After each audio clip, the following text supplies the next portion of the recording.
Serie B-Win. Tutti i colori della passione.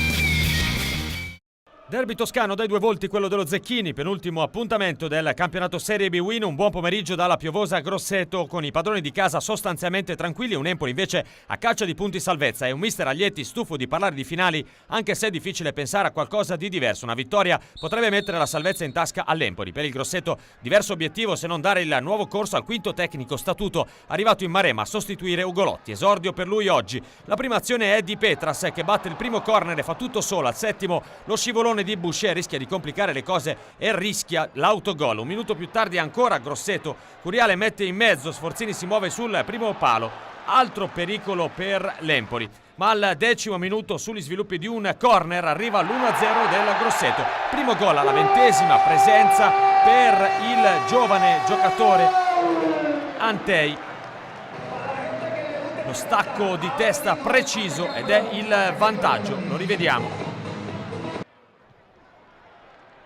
Non molla il Grosseto perché al 13° minuto ancora Curiale, il tiro velenoso, il suo sinistro, si porta il pallone nella giusta posizione ma la palla viene poi deviata in angolo. Al 17° minuto arriva il gol dell'Empoli, gol che arriva come una sassata per il Grosseto perché allo stretto giro di posta il pari firmato da Tavano e assistito da Maccarone, il duo d'attacco con più esperienza forse della Serie B. Al 25° Curiale sfiora, se la giusta, velonosissima, rischia il 2-1. Il Grosseto tutt'altro che rinunciatario l'atteggiamento dei maremmani, palla che come possiamo vedere accarezza il palo. Poi al 38° si sveglia l'Empoli. Saponara mette in mezzo l'invito per Maccarone che non arriva però all'appuntamento. Al 41° minuto Ficcagni e Boucher, doppio errore nel disimpegno, l'occasione per Esposito, la botta la traversa, stava per tornare in vantaggio la squadra di casa, continui capovolgimenti di fronte ma finisce 1-1 il primo tempo.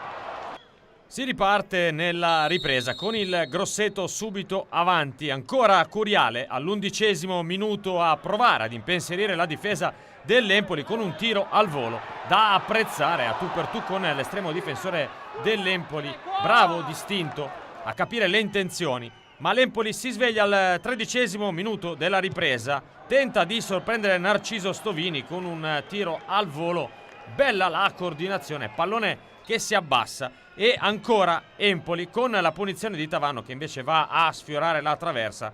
Tutto regolare, dice l'estremo difensore del Grosseto. Al 34° minuto grande opportunità da parte di Petras che prova la punizione, palla deviata, ancora Grosseto, Sforzini di testa, bloccata a terra da Dossena.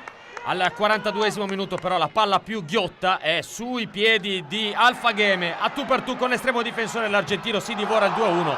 Se l'è vista brutta l'Empoli, ha salvato Dossena e si rimane sull'1-1. Un'altra palla per il Grosseto, questa volta chiamato in causa ancora Dossena. Moretti, la sua serpentina incredibile, scarica il destro, parato.